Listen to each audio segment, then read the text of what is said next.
The morning sun hovered low over the tarmac of Sydney Airport, casting long golden fingers across the rows of sleek airliners. I stood beside my sister, Emma, her laughter drifting through the brisk dawn air like music. We were on our way to Melbourne to celebrate Mum's birthday. A routine flight, just two sisters and a carry-on bag filled with smiles and excitement.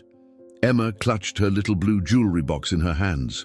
"Open it when we land," she whispered, her eyes shining with secrets I couldn't wait to discover. My boarding pass trembled between my fingers as I followed her through the sliding doors. We paused at the door of Gate 27, where flight QF237 awaited its passengers. The pilot's voice crackled over the speakers. "Cabin crew, prepare for boarding." Together, Emma and I stepped into the bustling crowd, families, business travelers, holidaymakers, each wrapped in their own stories. I'll never forget the final image of Emma's smile as we took our seats, her hand brushing mine like a promise of good times ahead. It was early spring, yet the air held a brisk edge, the kind that whispers of unpredictable weather. A storm front had been building over the Great Dividing Range for days, but airlines dismissed the warnings. "No cause for delay," they said. The engines roared to life, and we pushed back from the gate, rolling into a gentle taxi past rows of grounded jets. From the cockpit, the captain's calm baritone assured us, expected cruising altitude 35,000 feet, flight time 1 hour 20. As we climbed through wispy layers of cloud, I opened my window shade and watched the world shrink. The harbor, the city skyscrapers, the shimmering sprawl of suburbs. Emma nudged me. "Look," she said, pointing ahead where a jagged line of dark gray was gathering on the horizon. "Storm cells. We'll skirt around them," she smiled, always trying to soothe the anxiety I felt when the sky darkened. I nodded, trusting her intuition more than the airline's schedule. 40 minutes later, the captain's voice cut through the hum of engines. "We're approaching a weather system. Turbulence expected. Please fasten seatbelts." The lights blinked on, and I felt that familiar adrenaline spike. The thrill of flight mingled with the dreadful possibility of nature's fury. Emma squeezed my hand. "Nothing we can't handle," she said, her voice steady and confident. Then came the first jolt, a sudden drop that stole my breath and rattled my teeth. Drinks spilled, overhead bins rattled. The cabin lurched sideways as though gripped by an unseen hand. Shouts rose around me. I glanced at Emma, her eyes wide with alarm, but her grip on my hand unyielding. "Hold on!" she yelled, teeth clenched. The plane trembled again, harsher this time, twisting in the air like a wounded bird, fighting its last fight. In that fractured moment, time snapped. The world outside fractured into shards of thunder and lightning. Passengers screamed. The ceiling lights flickered and died. I squeezed Emma's hand with all my might, desperate for her presence to anchor me. But the next shudder threw me forward, and darkness swallowed our screams. When consciousness returned, I lay face down in scorching red dust. My cheek burned with grit and wet warmth that I didn't dare identify. The nose of the fuselage had collapsed overhead. Twisted metal and shredded seats lay strewn around me, along with luggage and fragments of lives abruptly shattered. It was silent, so silent that my heartbeat thundered in my ears like gunfire. I twisted, wincing as pain shredded through my shoulder. My fingers dug into the soil, desperate for purchase in this nightmare landscape. I lurched awake, gasping, and scrambled toward the wreckage, calling Emma's name over and over until my voice ragged and broken. Each cry echoed against the twisted hull, then surrendered to the unyielding stillness.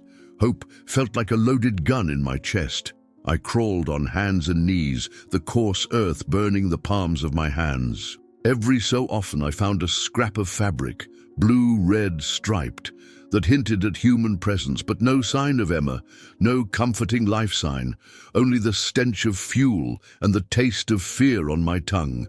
I remember lifting my shirt to stop the bleeding in my side and white-knuckling my way under a mangled seat. That's when my fingers brushed metal. I crawled closer, peering through a gash in the fuselage. There, lodged like a secret treasure in the wreckage of my shattered world, lay the little blue jewelry box Emma had given me. My heart pounded as I prized it open with trembling hands. Inside, nestled in velvet, was the silver ring I had given her for her 25th birthday, engraved with her name and the date. Tears blurred my vision as I traced the inscription, Emma O'Connor, 031489. I clenched the ring to my chest, screaming into the void, Emma! Emma! The ring felt impossibly heavy, a promise I couldn't yet keep. It was the only proof that I had shared this journey with her, that we had laughed together on the tarmac moments before the world turned upside down. And yet, I feared it might be the only thing left of her. As dusk fell on that barren Outback plain, I collapsed beside the jewelry box, cradling it like a lifeline. I didn't know if I would see another sunrise. But I clung to the silver circle as if it were the last word Emma had spoken to me, and in that silence, broken only by my ragged breathing, I vowed I would survive. I would tell the world she mattered, even if nobody believed I had lived until they saw what I held in my hand. The sky had turned a bruised purple by the time I awakened again, the vast Australian outback stretching endlessly beyond the crushed aluminum carcass of the plane. My body throbbed with pain, every breath a searing reminder of fractured ribs and torn muscles. Yet none of that compared to the emptiness I felt in my chest. Emma was still missing. I forced myself to my knees, clutching the ring box tight against my heart. The once crisp velvet now smelled like earth and smoke, but its contents remained untouched, glinting faintly in the dying light. I whispered her name into the vast silence, as though the ring itself might call her back to me. But the only reply was the soft hum of wind through broken metal, carrying with it the eerie howl of distant dingoes. Hunger gnawed at me like an animal, and thirst was a sharper torment. I blinked at the horizon, searching for any sign of life. Smoke columns, a road, the glint of metal, nothing. Just the flat, barren landscape that seemed determined to swallow me whole. The notion of staying beside the wreckage, waiting for rescue, felt like a slow death sentence. My phone was shattered beyond hope, and there were no emergency supplies I could find in the scattered debris. If I wanted to live, I had to move. I crawled, then staggered, away from the wreckage, each step laced with agony. My shoulder protested with every movement, and my vision swam with heat, exhaustion, and shock. I leaned on a fractured wing strut for support, gathering the last scraps of strength in my thighs. Before leaving, I placed the ring box gently beneath a twisted piece of girded metal, a tangible reminder of Emma's presence. I promised aloud I would return for her, that I would not leave the sight of her last gift unattended. With the last light of day slipping away, I headed east toward the low line of hills on the horizon. My compass had been destroyed, but I remembered from the safety briefing that most highways followed the sunrise. If I walked toward the first pale glow of dawn, I would eventually intersect the Olympic Highway or the Kidman Way, and with luck, find a passerby. Night in the Outback was more terrifying than the crash. Temperatures plummeted, and unfamiliar sounds pressed against my consciousness, rustling snakes, scuttling rodents, and the distant roar of nocturnal predators. I found a shallow hollow behind a boulder and curled into the fetal position, covering myself with the remnants of my jacket. The ring box was clasped in one hand, a talisman against the darkness. I drifted into a broken sleep, haunted by dreams of Emma's smiling face fading into dust. I woke at first light, cold and stiff, but still alive. My throat was parched, and my lips had cracked overnight, but the promise of sunrise brought me strength. I drank from a small puddle I found glinting in the boulder's crevice, more mud than water, but water nonetheless. I swallowed slowly, tasting grit and adrenaline. By mid-morning, the heat rose with a fury I had never experienced.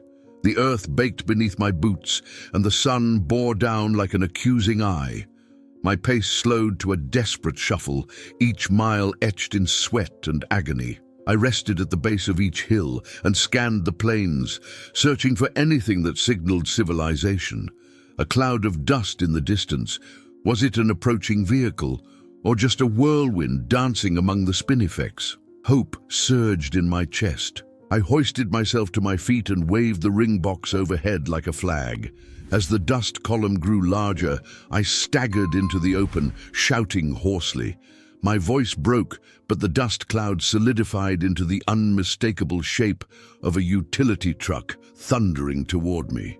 The truck came to an abrupt halt, sending a rooster tail of red dirt skyward. Two men in high-visibility vests tumbled out, their hands shielding their eyes as they stared at me, an emaciated stranger waving a jewelry box in the Outback. "Are you who I think you are?" one asked, voice tinged with disbelief. I'm Charlotte O'Connor," I gasped, my legs nearly giving way. "Please, help Emily, Emma." My words caught in my throat. "Help me find my sister." They wrapped me in mylar blankets, offered me water, and radioed for rescue. As they worked, the adrenaline crashed and exhaustion finally claimed me. I dozed on the tailgate, the ring box clutched to my chest like a child's blanket. In the ambulance that rushed me to the nearest station, the paramedic eyed the ring box with quiet respect. "You've been through hell," she said softly, pressing an ice pack to my head. I traced Emma's name on the ring one more time, tears slipping down my cheeks. "I have to go back for her," I whispered, not knowing if the words were a plea to the universe or a vow to myself. And so began the race against time. To find Emma, to prove to the world that I had survived the impossible, and to honor the promise hidden within that silver circle.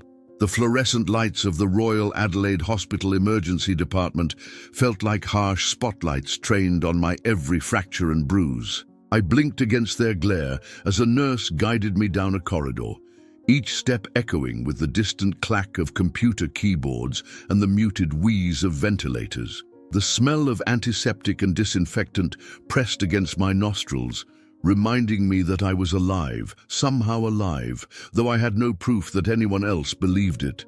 They wheeled me into a private cubicle. A white curtain slid shut, enclosing me in a sterile chamber that offered both privacy and isolation. The doctor introduced himself in clipped tones, clipboard in hand. "Miss O'Connor," he began, "the wreckage was found almost 24 hours ago. When colleagues went to survey the crash site this morning, they reported no survivors on their first sweep.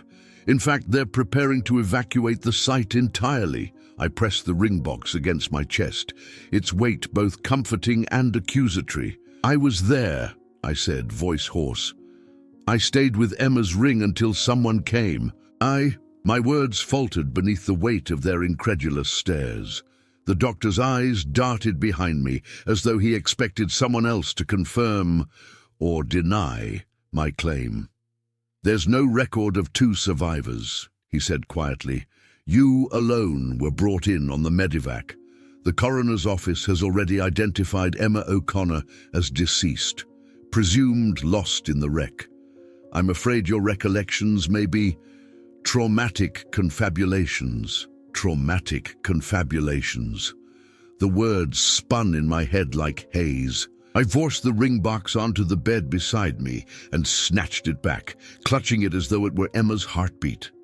"I have it," I whispered. "Her ring. She gave it to me. Open it." He hesitated, then opened the battered velvet box with a gloved hand. Under the harsh light, the silver band gleamed. "Emma O'Connor, 03/14/89, he read aloud, voice flat. He glanced at me. "This ring belonged to your sister?" I nodded, not trusting my voice. The doctor studied the engraving closely, tracing the curves of each letter. "That's a unique inscription," he murmured. "Do you have any proof that it belonged to her? A photo of her wearing it?" I thought of the photos we had taken at her birthday brunch. Her wrist tilted toward the camera, the ring catching the sunlight. My phone lay shattered somewhere under the plane's wing.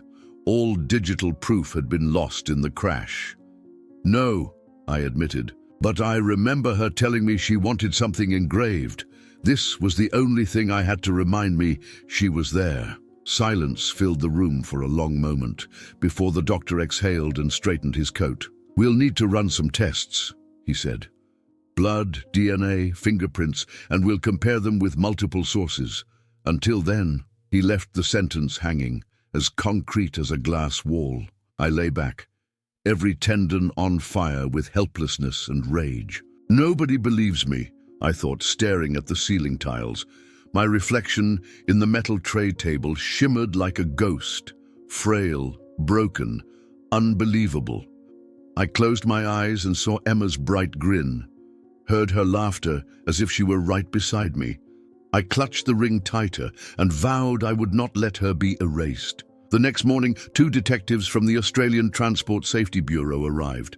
Their badges gleamed on spotless uniforms. They sat across from me, expressions polite but unreadable. "Ms. O'Connor," one said, "we appreciate you coming in.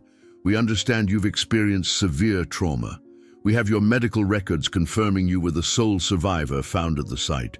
We also have extensive witness statements saying no other passengers were seen moving after impact." I braced myself, but I refused to relent. "I have Emma's ring," I insisted. "It was lodged under the wing. I found it after the crash. It proves she was there, and had the crew checked the fuselage more thoroughly, they would have found her body and the 2 of us trying to survive." They exchanged a glance. The second detective's pen hovered. "The forensic team searched every inch of that wreckage," he said. "There was no second ring, no sign of your sister's remains. The box you presented was empty when it arrived at the site, passed to the rescue team by one of the first responders." My heart thundered. "Empty," I whispered. "But I opened it there. I saw the ring." "Trauma can alter memories," the first detective said gently. "Visual and auditory hallucinations aren't uncommon in severe hypoxia or blood loss. We need to consider that possibility." I closed my eyes against the pain of disbelief. They stood and nodded curtly. "We'll draw your blood and take prints from the ring. Expect to hear from us soon." As the curtain slid shut, I fell into a ragged sob. Alone again in the white room, I curled into a ball and pressed the ring to my lips. The proofs they demanded were gone, like Emma herself, but I would find them. That afternoon, a hospital orderly brought in a sterilized container. Inside, a single human tooth and fragment of jewelry, labeled Victim 2 O'Connor E. I stared at the small tray. No ring, no body, only a tiny shard that spoke of loss too vast to hold. I pressed my palm over my mouth and wept, hot, wordless tears. At dusk, I called my mother. Her voice was calm but brittle. "They're preparing the funeral," she said. "Our Emma will be laid to rest on Friday." I closed my eyes. "I'll be there, Mum," I whispered. But even as I spoke, I could feel the ring in my pocket. Proof that Emma had been with me until the end, and proof that they were wrong. The funeral invitation arrived taped to my window that night. Date, time, place, St. Peter's Cathedral, Adelaide, Friday at 2 o'clock. The same hands that offered me water in the Outback now told me to rise from my bed and bear witness to a service for a woman whose body I had not found, whose ring was the only thing left of her. And I would be there, ring in hand, to prove they were all mistaken. Friday arrived with a leaden sky, as if the heavens themselves mourned alongside us. I dressed in black, my dress rumpled from restless nights and my eyes puffy from tears I couldn't stop. In my pocket lay Emma's ring, warm against my thigh, its presence a silent promise that I would unearth the truth. I glanced at my reflection in the hall mirror. Gaunt cheekbones, hollowed eyes, a sister shattered but still standing. At St. Peter's Cathedral, marble columns soared overhead, stained glass windows casting muted rainbows across the pews. The air was thick with incense and sorrow. Rows of mourners filled the nave. My mother, trembling yet regal, my father, eyes red-rimmed and distant, friends of Emma clutching tissues, distant relatives whose faces blurred with grief, and me, Charlotte, her lone surviving sister, condemned by no one but her own memory to keep fighting a battle no one else believed. The service began with soft organ chords, the priest's voice resonant, offering prayers for Emma's soul. My mother sat just a few seats ahead, her hand gripping the armrest like a lifeline. I hovered at the back of the aisle, the ring box concealed in my fist. Every note felt like a hammer blow to my chest. We commend her spirit to God. My throat tightened. I pressed my fingers around the ring inside my pocket. When the time came for eulogies, Emma's best friend, Lila, rose with trembling courage.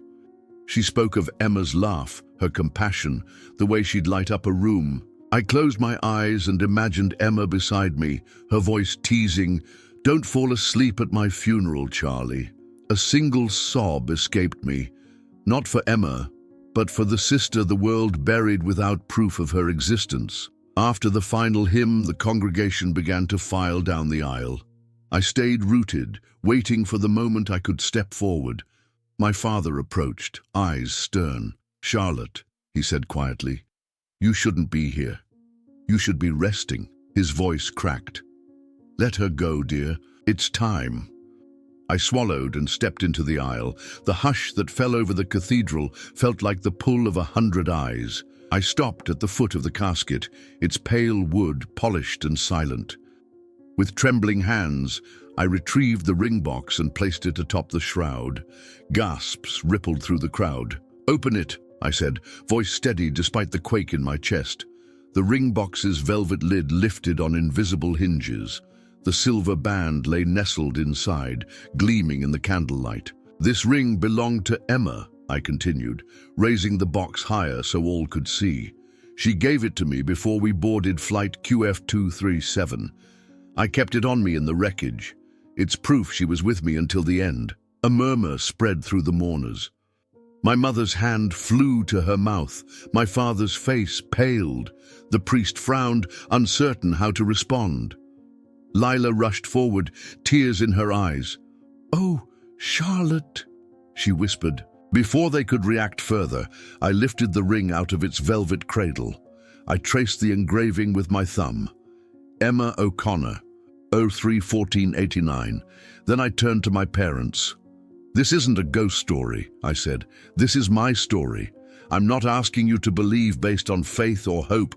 This ring is physical proof. We must search again, revive the investigation, re-examine the wreckage. Emma deserves to rest knowing we didn't give up on her." Tension crackled in the vaulted ceiling above. The priest cleared his throat, but no one wanted to hear another prayer.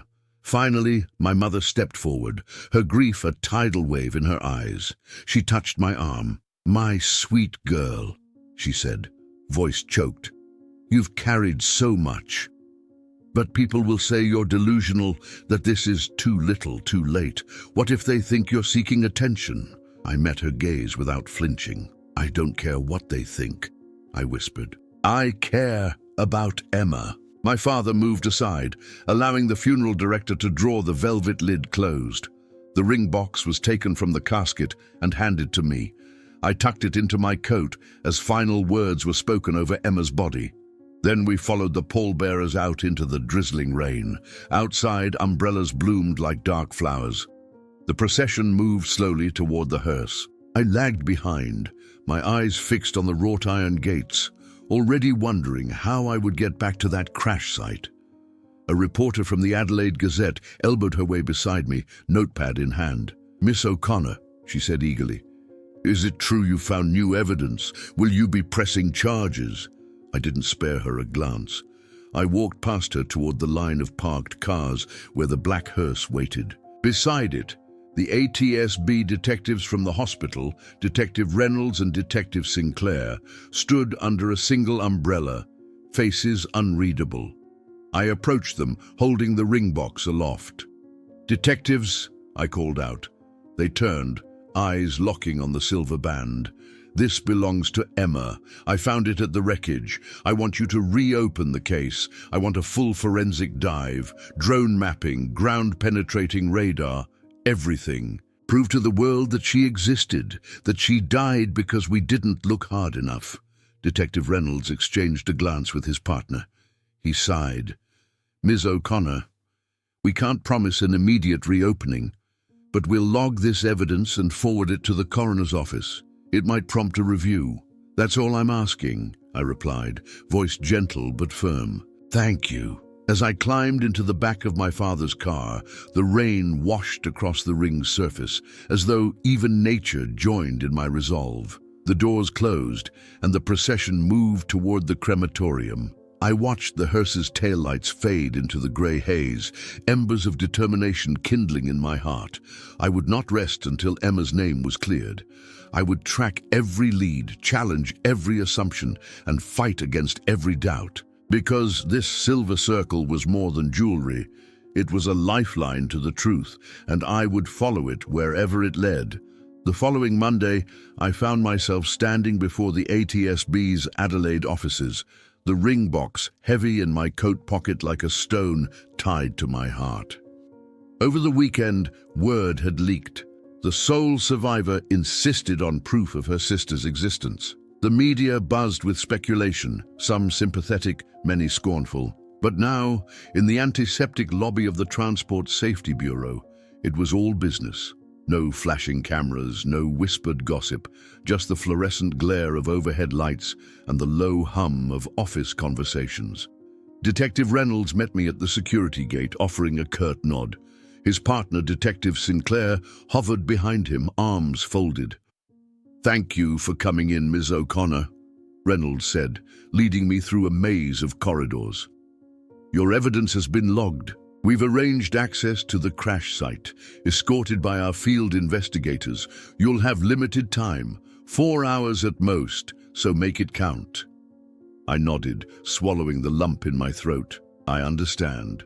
I'll be ready." We descended in the elevator to the basement parking, where a silver Mitsubishi Ute awaited us, doors flung open and engines idle.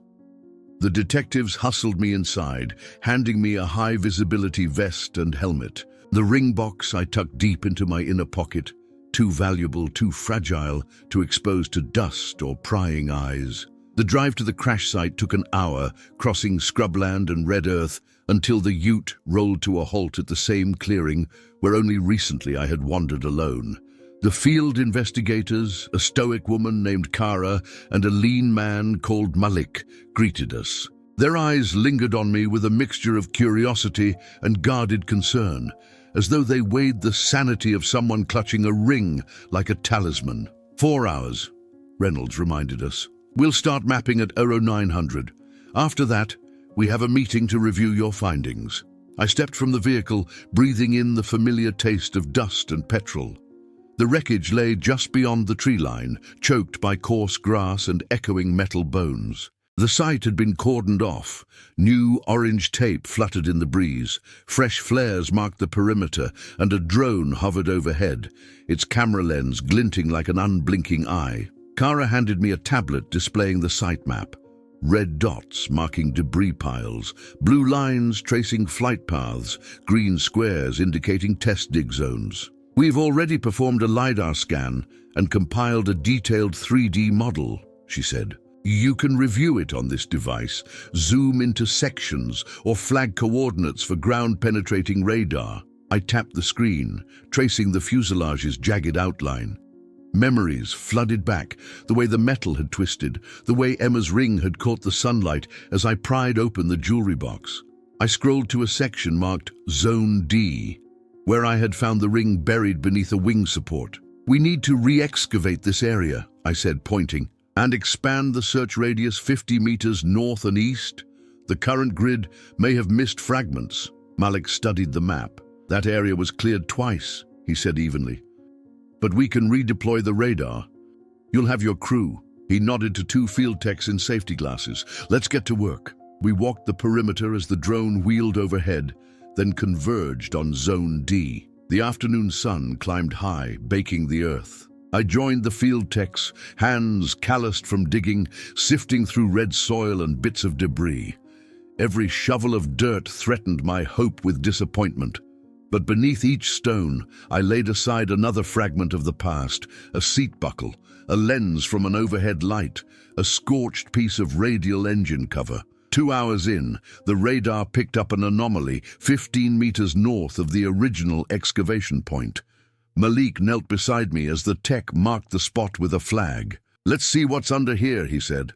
The next shovel pierced something denser than soil. We uncovered a small, flattened cache, a battered leather pouch fused to twisted metal, its zipper half open. My stomach dropped. The tech pried it free and unzipped trembling fingers. Inside were personal effects, a flight manifest clipped with passengers' passports, a half-burned photograph of a young family, and, beneath it, a single hairpin encrusted with dust, bearing my sister's name. "Emma," I whispered, my voice trembling. "Oh God." Kara approached, her camera already recording. Reynolds and Sinclair rushed over, disbelief etched on their faces. I held out the pin. "This is hers," I said, tears welling. "She was here. You told me no one else survived, no fragments remained. But here is proof." The detective's jaw tightened as he examined the pin. "We'll need to tag this, bag it, and send it for lab analysis," he said, voice low. "But, yes, this changes things." As dusk crept in, we packed up tools and equipment. The site was once again cordoned for extended investigation. The drone buzzed away, carrying images of excavations that would rewrite the narrative. I stared at the orange tape flapping in the wind, the footprints I'd made alone now, joined by investigators' boots, tracing the story of a sister who refused to vanish. When we climbed back into the ute, my hands were blistered and stained, but my spirit burned bright. The pin might not be the ring, but it was fragment of Emma's life, proof that she had been more than a presumed victim. As the ute rattled away over the red plains, I pressed the image of the pin to my heart. I would not rest until every piece of evidence was unearthed, until Emma's name was restored. The beast of bureaucracy and skepticism was wounded now, but my resolve would not falter. We were only halfway through the battlefield, and the ring still waited buried somewhere beneath the twisted hull. The lab report arrived 2 days later in an unassuming envelope stamped with the Australian Transport Safety Bureau seal. I sat at my kitchen table, white ceramic mug in one hand, the ring box in the other, heart thrumming so loud I could hear it in my ears. My mother hovered behind me, her eyes red but hopeful. Together we slit open the envelope and produced 2 sheets of official letterhead. The first page confirmed the binding alloy of the hairpin. Elemental composition matches 925 silver plating over a nickel core, consistent with a custom piece ordered by Emma O'Connor in February 2025. Engraving style and tool marks corroborate Emily's unique pattern. The second page listed a laboratory accession number, chain of custody log, and a paragraph noting that no trace of Emma O'Connor's personal effects were previously recorded in the initial debris inventory. My chest tightened, proof that our return to the site had uncovered evidence deliberately overlooked, or worse, mistakenly discarded. My mother reached out, fingers closing over mine. "They believe us," she whispered. Tears burned my eyes, but I blinked them back, focusing on the words. This was the beginning of something far bigger than a family's desperate plea. It was the demand for accountability. I phoned Detective Reynolds immediately. His voice was courteous but businesslike. "Ms. O'Connor, we've received the report. I'm convening a review board next week, and I'd like you present, alongside your mother and the field team, to provide testimony and offer any additional insights." Relief and dread mingled inside me. "Thank you," I said. "I'll be there." The ATSB conference room smelled of polished wood and stale coffee. A half-dozen investigators, a coroner's representative, and a forensic pathologist filed in as my mother and I took our seats at the long table. Detective Sinclair cleared his throat. "This meeting is to determine next steps, reopening the crash investigation, cataloging new evidence, and revising the final report." He tapped the hairpin's evidence bag. "Ms. O'Connor, please walk us through how you found this item." I recounted the weekend dig with precise detail, the drone's flight path, the ground-penetrating radar sweep, the moment the shovel struck the pouch. Faces around the table registered shock, then embarrassment. An elderly investigator shifted uncomfortably. "We relied on calibrated grids," he muttered. "We shouldn't have missed this." The coroner spoke next. Legally, we can amend the death certificate to reflect subsequent recovery of remains. We will require the ring as corroborative evidence, but this hairpin alone justifies a formal resumption of the search. He turned to me. Have you any reason to believe additional fragments remain buried? My gaze dropped to the ring box in my lap. Yes, I said. I know the ring is there, and perhaps more personal items, maybe even fragments of Emma's body that were overlooked. A hush fell. The pathologist nodded. Very well. We'll deploy a full forensic team with excavation specialists, and we'll extend the search perimeter by 100 meters in all directions. When the meeting adjourned, I felt both lighter and weightier, as though I'd set a great machine in motion, one that carried Emma's memory and my fight. My mother squeezed my hand as we exited into the bright afternoon sun. You did it, darling, she said. You made them listen. I offered her a tentative smile. We did it. That evening, news of the reopened investigation broke on the 6 o'clock bulletin. Reporters flashed cameras as I stepped out of our car in the hospital parking lot, statements prepared in advance. I only want the truth, I told them, my voice steady. Emma deserves to rest in peace. The flash of bulbs felt intrusive, but beneath the scrutiny, I heard my sister's voice murmur, "Keep going." Days bled into weeks as the new forensic team arrived. Engineers mapped the site with ground-penetrating radar and LiDAR drones sweeping at dawn. Archaeologists and anthropologists joined the effort, meticulously combing the red earth. Each dawn I returned, helmet-strapped, ring box safe in my jacket, and watched the ground give up its secrets, a battered suit buckle here, a fragment of fuselage there. But always there was hope that each glinted speck of metal would at last be the ring. Meanwhile, I worked with a local journalist, Sarah Nguyen, to chronicle the investigation's progress. Together, we built a digital timeline of witness accounts, weather data, and maintenance logs, a tapestry of context that deepened public understanding. Sarah's incisive questions and empathy carried the story beyond tabloids. We began seeing letters of support from around Australia, from families who recognized the agony of uncertainty. One late afternoon, Cara called. Her voice trembled with excitement. We've located a small metallic object lodged in a deep crevice beneath the wing's root. The coordinates flashed on my phone. I met the team there as shadows lengthened across the plains. Malik pried the earth away, revealing at last a battered silver band. I stared, breath caught in my throat. There it was, the ring half buried, its engraving faint but unmistakable. I sank to my knees, hands trembling with relief and reverence. I held it up for the assembled crew. "Emma," I whispered, "I found you." Tears cut clean lines down my cheeks. Around me the team paused, respectful silence replacing the hum of generators and distant drone rotors. The ring was more than metal. It was the final piece of a story that refused to be forgotten. As I slipped the ring onto my finger, a circle made whole again, I felt Emma's presence wrap around me.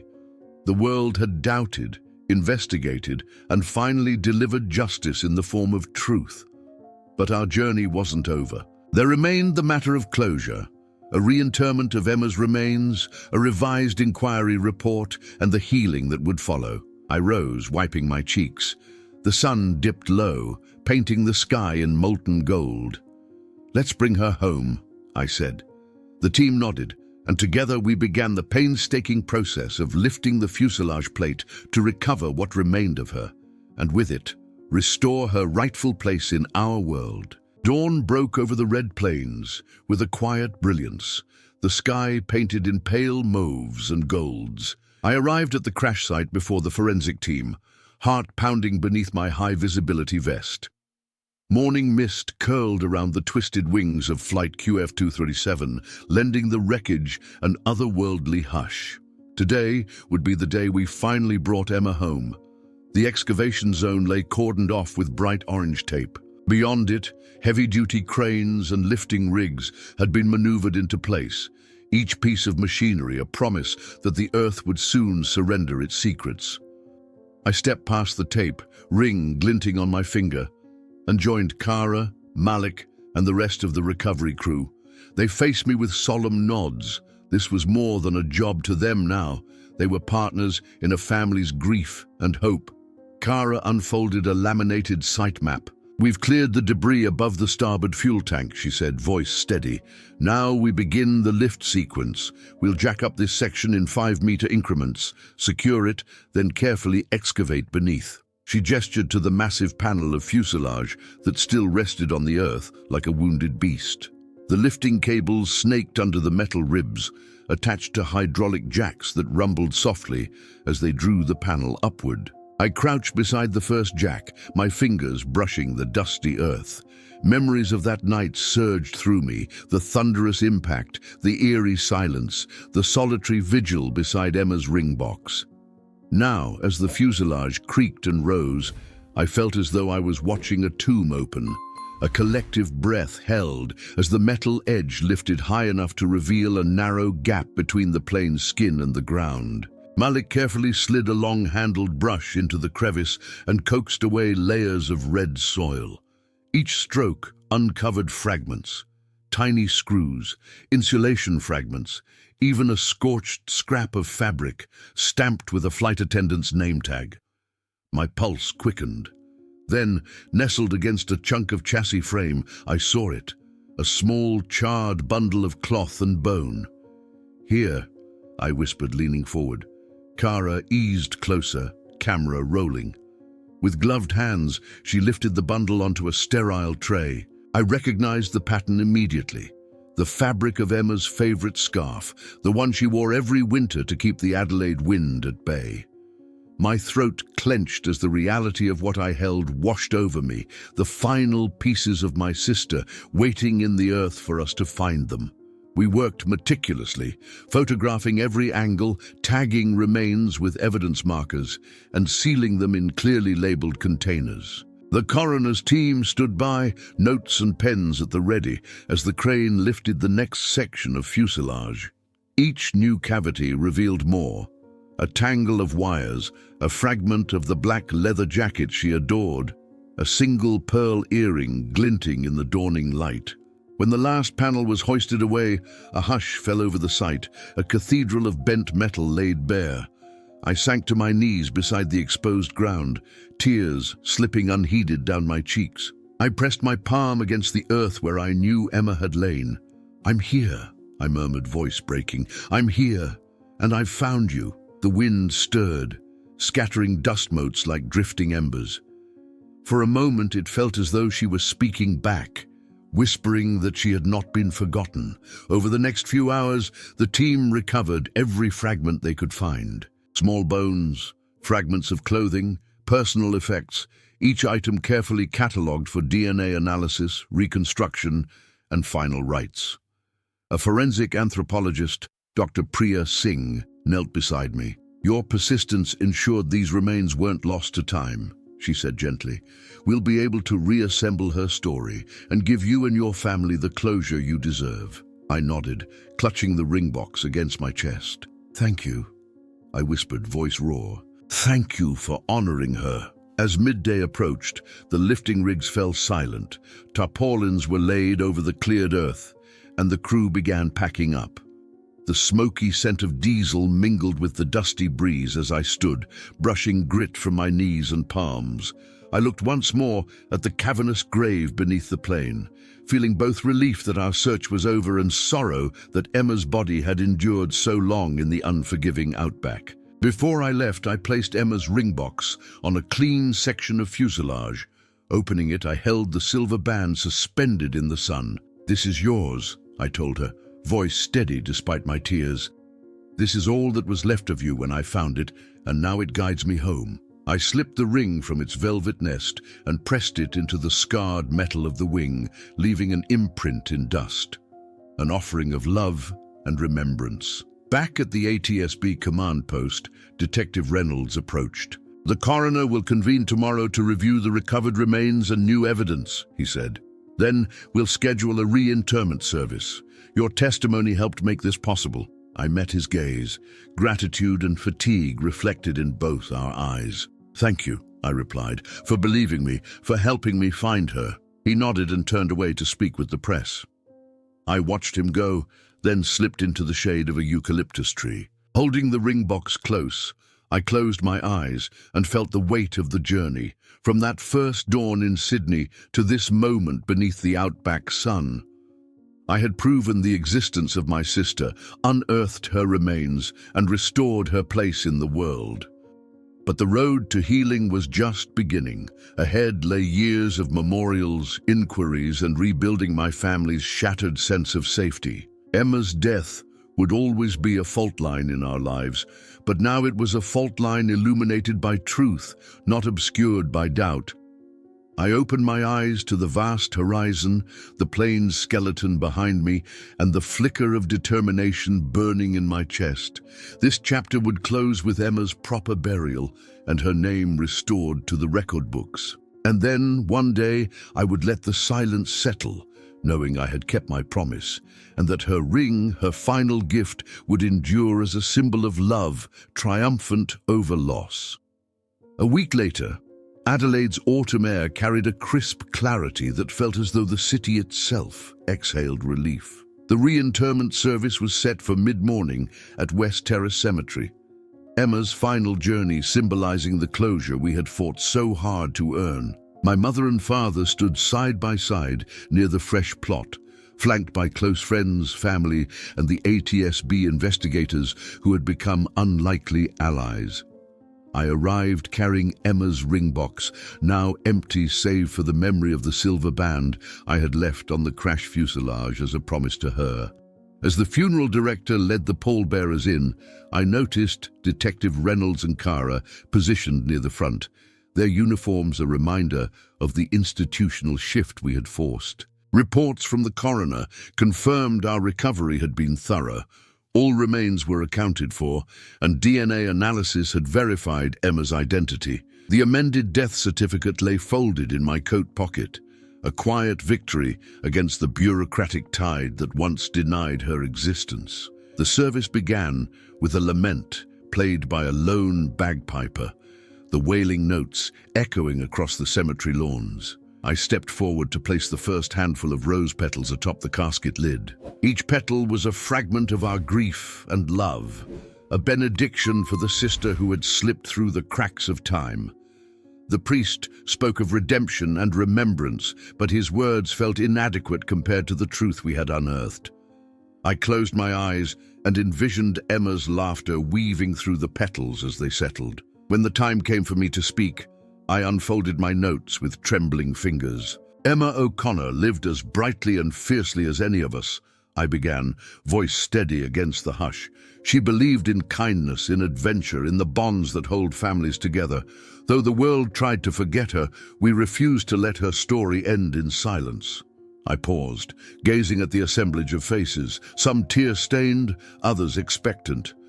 Her ring led me back to this moment. It guided me through darkness, through doubt, and into the light of truth. I stand here not just as her sister, but as her advocate, her keeper of memory. A ripple of nods and sniffles moved through the crowd. Lila, Emma's best friend, stepped forward next, sharing a lighter memory. Emma dancing in the kitchen to 90s pop tunes, hair flying and childhood joy uncontained. Laughter mingled with tears, sealing a portrait of a woman, more than tragedy. After the final prayers, we followed the casket to its resting place. As the coffin descended, I retrieved a small Australian native seedling, a young gum sapling wrapped in burlap. I knelt by the grave and planted it in the freshly turned soil. "Let this tree be your legacy, Emma," I whispered, tucking petals around its roots. "May it grow strong, its roots deep underground like the truth we uncovered." The ceremonial gun salute rang out, 3 volleys echoing across the cemetery. At the final, "all clear," I raised my hand to shield my eyes, and when I lowered it, the sapling's slender branches swayed gently, as though Emma's spirit brushed against its leaves. In the days that followed, the ATSB released an addendum to the crash report, acknowledging procedural oversights and pledging reforms in search protocols.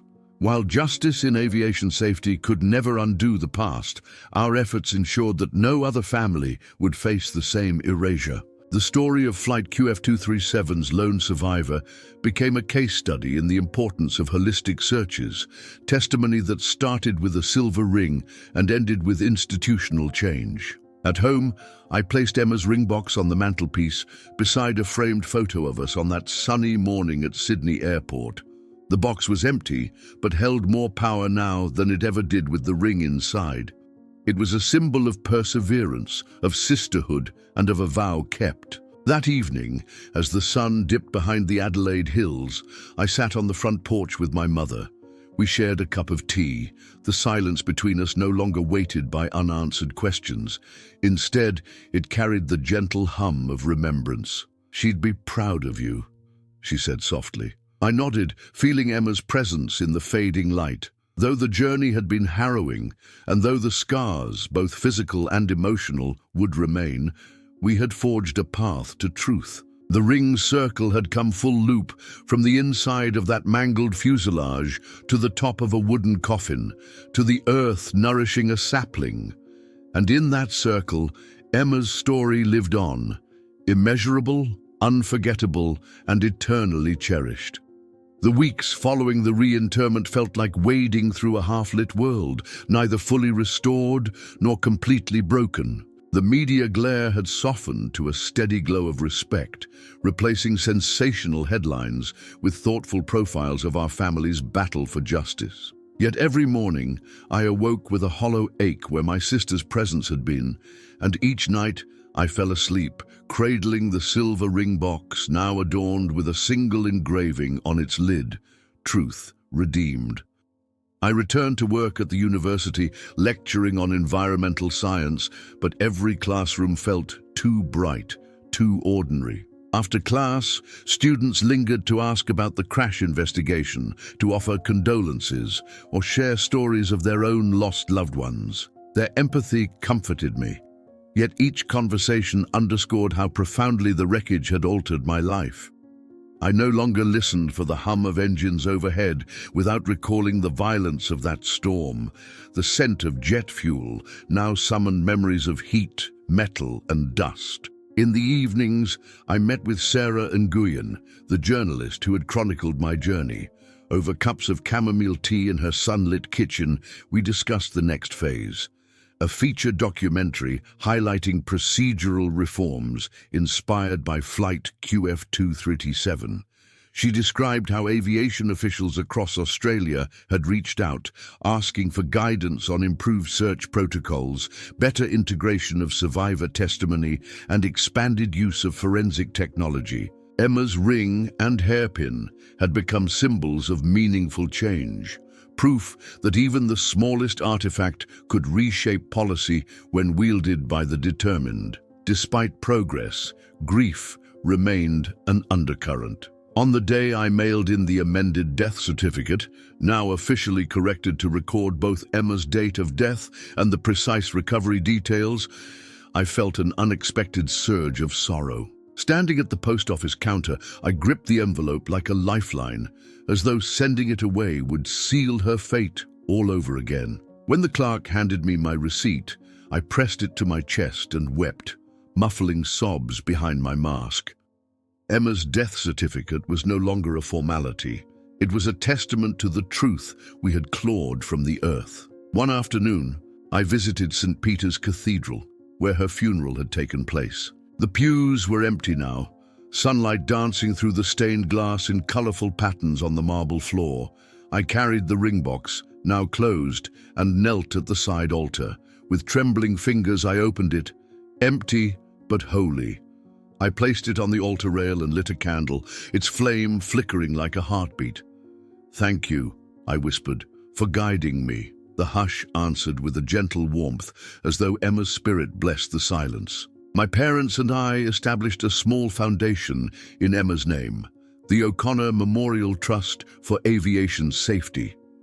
Our first grant funded community search and rescue training in remote regions, equipping volunteers with drones, LiDAR devices, and trauma-informed protocols. Each time I presented equipment to a volunteer or heard stories of families hopeful for closure, I felt Emma's presence in the hum of drone propellers and the soft beeps of ground-penetrating radar. Yet no act of charity could heal the private ache.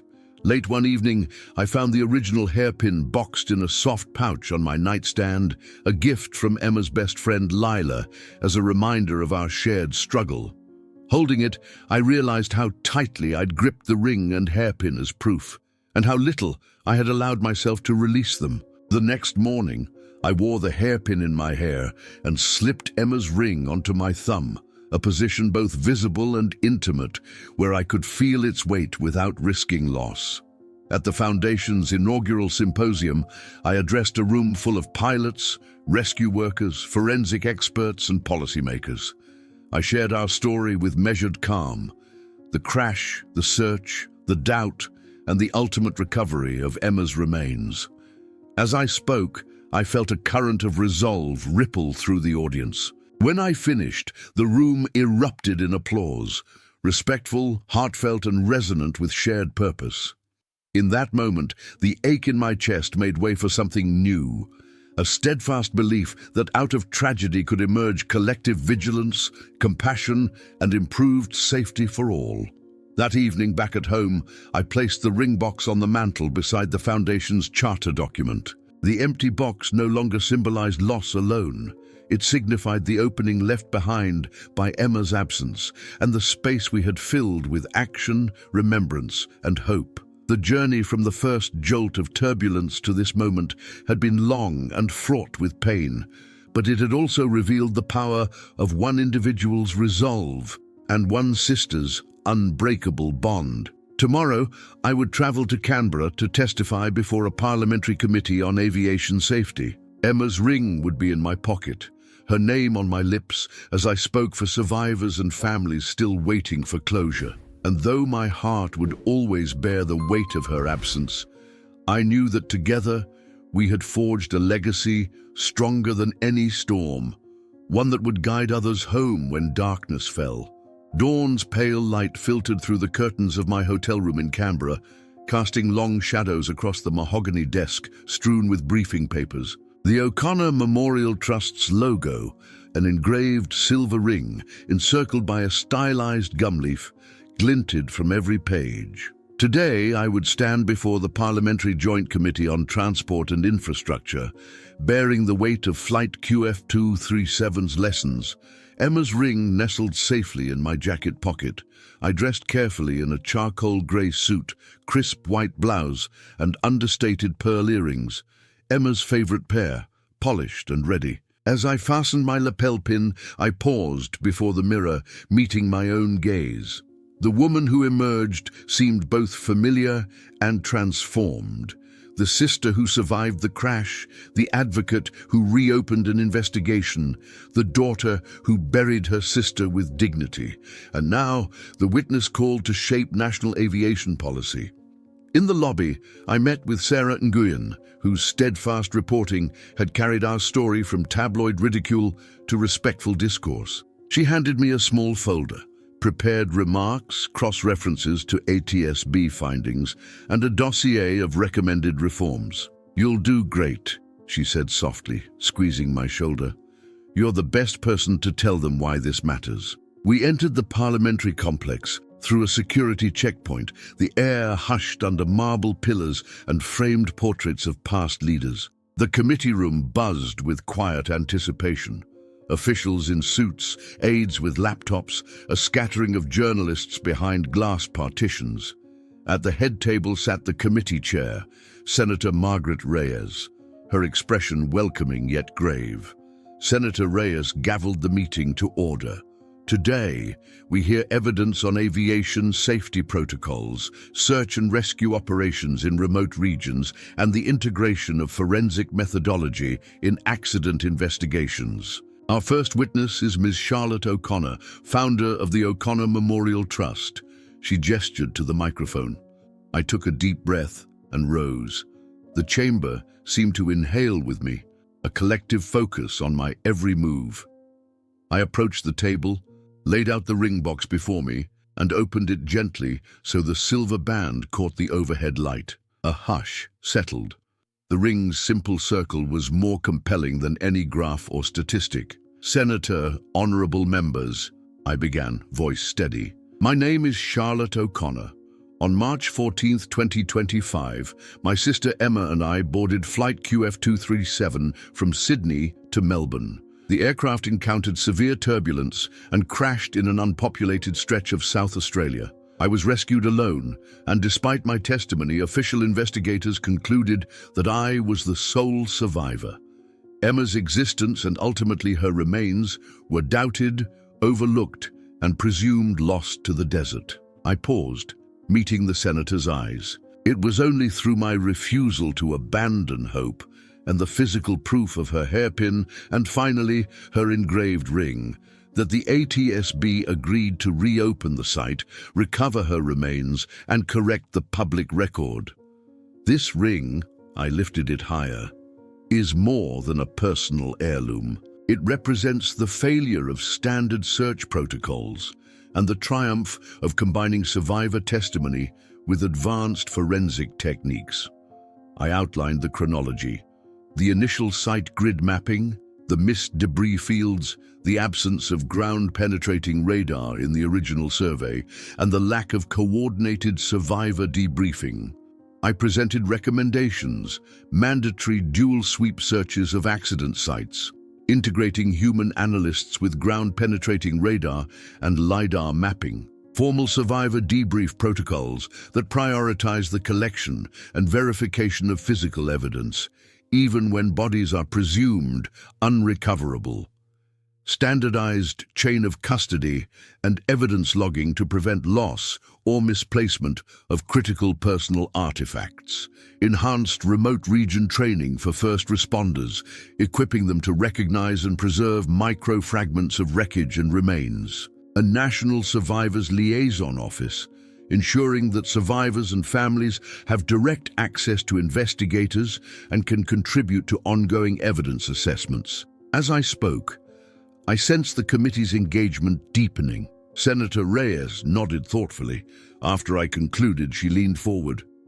"Ms. O'Connor, your experience is both harrowing and instructive. Could you elaborate on how survivor testimony was initially discounted and what changes you believe could prevent such dismissals in the future?" I recounted how the term traumatic confabulation had been used to explain away my memories, how the ring was labeled empty by first responders, and how institutional inertia nearly silenced my voice. "Survivor accounts," I said firmly, "must be treated as primary data, not anomalies. Interview protocols should include immediate and repeated debriefs, cross-checked against forensic evidence.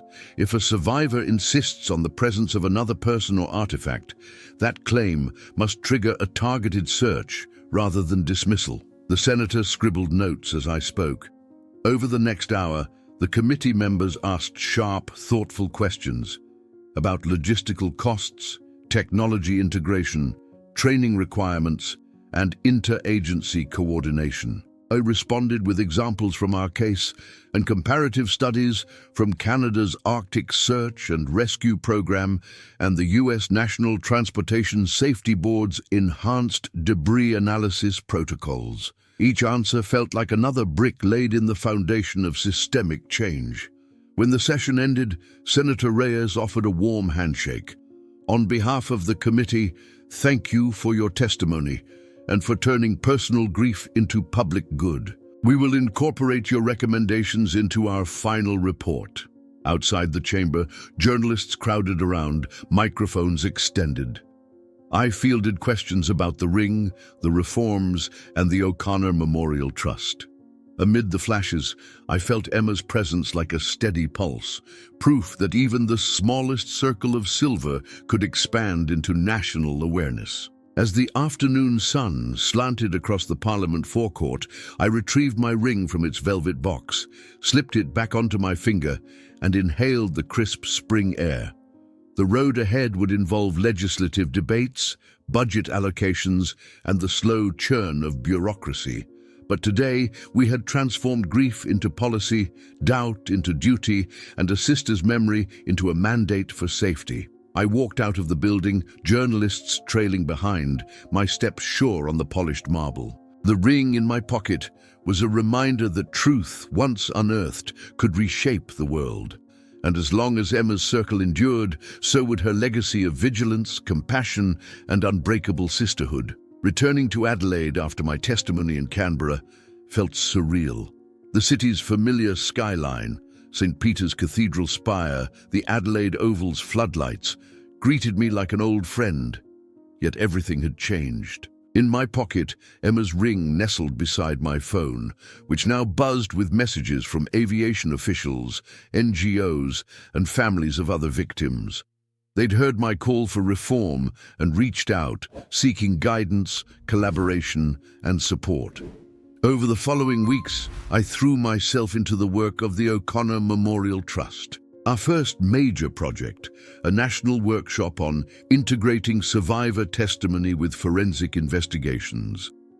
We secured funding from a federal grant and partnered with the ATSB, the Coroner's Court, and several universities. On the morning of the workshop, I stood at a podium in the University of Adelaide's conference centre, the empty ring box displayed on the lectern like a platform for change. "Welcome," I began, meeting the eyes of pilots, pathologists, search and rescue coordinators, and fellow survivors. This workshop is named in memory of Emma O'Connor, a sister, a friend, and an aeronautics enthusiast who was nearly lost to bureaucracy and oversight. Today, we unite our expertise to ensure survivors' voices guide investigations and that no artifact, no matter how small, can slip through the cracks. The sessions that followed were electric with collaboration. In one room, engineers demonstrated portable LiDAR rigs modified for rapid deployment in rugged terrain. In another, psychologists explained best practices for interviewing survivors within critical golden hours after rescue.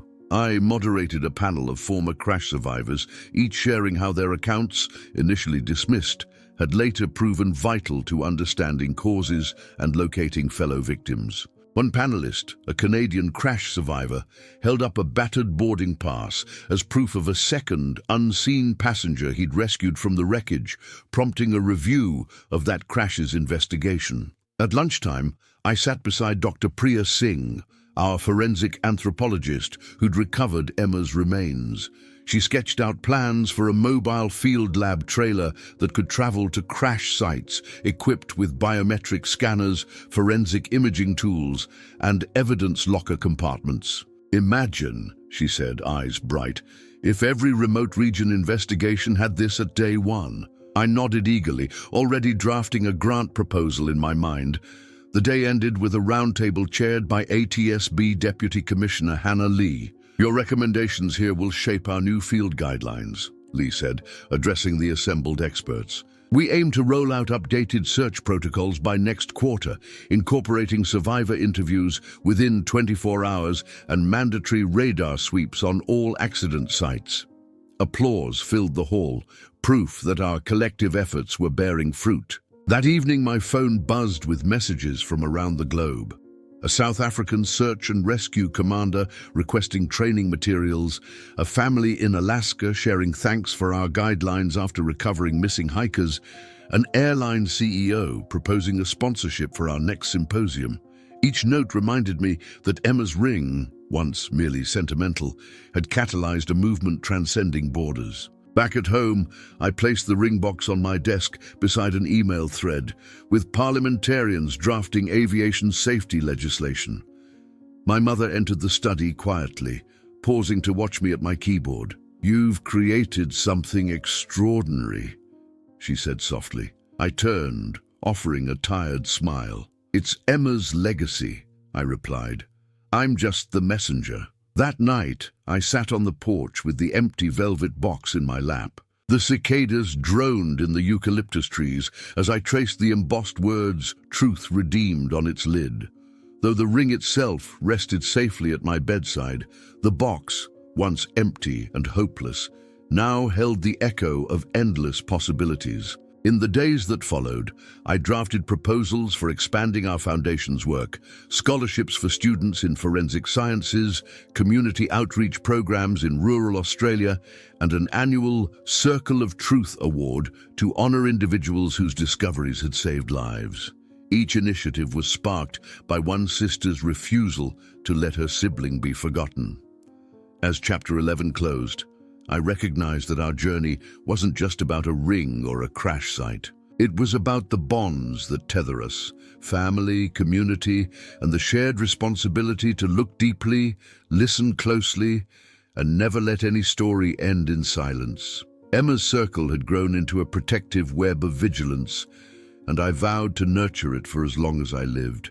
The morning sun glinted off the River Torrens as I stepped onto the footbridge leading to Adelaide Oval, the city's beating heart nestled against the hills. The crisp air carried a sense of promise and a quiet resolve that had been forged in the red dust of the Outback. Today marked 1 year since Flight QF-237's descent into tragedy, and I was here not as a grieving sister alone, but as the founder of the O'Connor Memorial Trust, preparing to unveil our first permanent memorial to aviation safety reform. Along the walkway, dozens of volunteers in teal-green t-shirts bore placards, "Never let a voice go unheard," "Survivor testimony saves lives," and "Remember Emma, advocate for change." Families who had endured their own losses joined us, parents, siblings, and children who'd written letters of support, shared stories of lost loved ones, and found in our journey the courage to press for answers in their own cases. Their presence was a testament to the ripple effect of one sister's determination. By the Oval's southern entrance, a raised platform had been erected, draped in navy blue fabric and flanked by gum trees. Beneath was the foundation's newest installation, a 3-meter-wide circle of rusted steel, its surface etched with the names of every Australian air crash victim since 2000.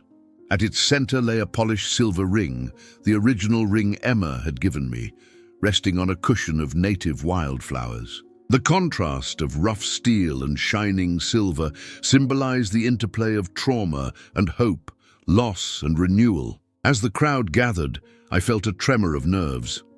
I fastened my blazer, smoothing the lapels as Senator Margaret Reyes approached, her presence a familiar pillar of support since that first committee hearing. Beside her stood Deputy Commissioner Hannah Lee, representatives from the coroner's court, and several ATSB investigators, some of whom had once doubted my account, now standing united in remembrance. Senator Reyes took the podium first. "Today we honor the lives lost in service of progress," she began, voice resonant across the PA system. Flight QF-237 was a watershed moment, one sister's steadfast belief that no piece of evidence is too small to matter.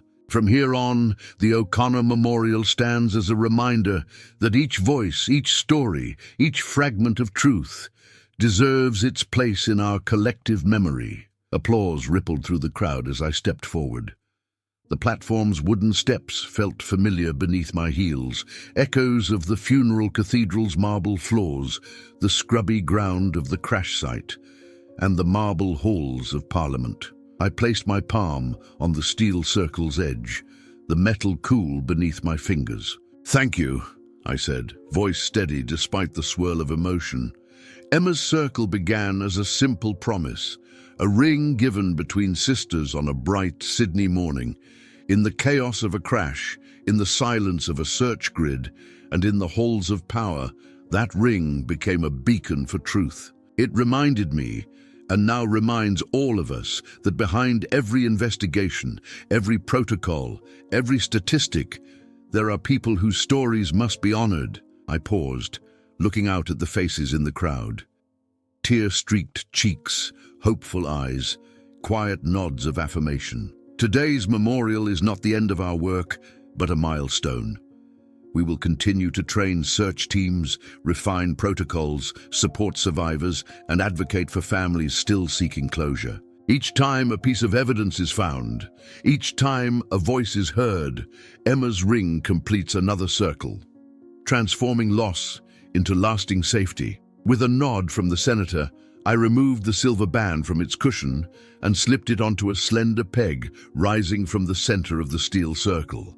The ring gleamed under the morning sun, encircling the smallest pole, a focal point anchoring the memorial's concentric design. A soft breeze stirred the wildflowers, and a hush fell before the assembled crowd broke into sustained applause. After the ceremony, families approached the memorial, tracing their fingers along the etched names, pausing before Emma's ring at the center. Children gazed up curious, and volunteers shared the story of how one small ring changed the course of aviation safety. I answered questions, exchanged hugs, and felt the full weight of our journey settle in my heart, not as burden, but as purpose renewed. As afternoon shadows lengthened, the memorial's designers unveiled an accompanying interactive touchscreen kiosk detailing each listed accident, survivor accounts, and guidelines for search and rescue best practices. Journalists recorded footage of families reviewing the display, and aviation students photographed the exhibit for study. The Circle of Steel had become more than a monument. It was a living classroom, a place of reflection, and a hub for ongoing change. By the river's edge, I stood with my mother, the city skyline glowing in the golden hour. She slipped her arm through mine. "Look at it," she whispered, voice thick with pride. "She's at the center of it all." I nodded, eyes fixed on Emma's ring, secure at last in its place. "She is," I replied. "And as long as that circle stands, her story will guide us." In that moment, I understood that our fight had come full circle. From the wreckage in the Outback to the corridors of power, from the courtroom of public opinion to the grassroots of volunteer networks, we had forged an unbreakable bond between memory and action. Emma's ring, once buried, once doubted, once a solitary keepsake, now stood as a beacon of safety, compassion, and the enduring power of one sister's love. And so, with the steel circle complete and the silver ring at its heart, our journey continued, ever outward, ever forward, guided by the promise that no voice, no ring, no truth would ever again be lost to silence.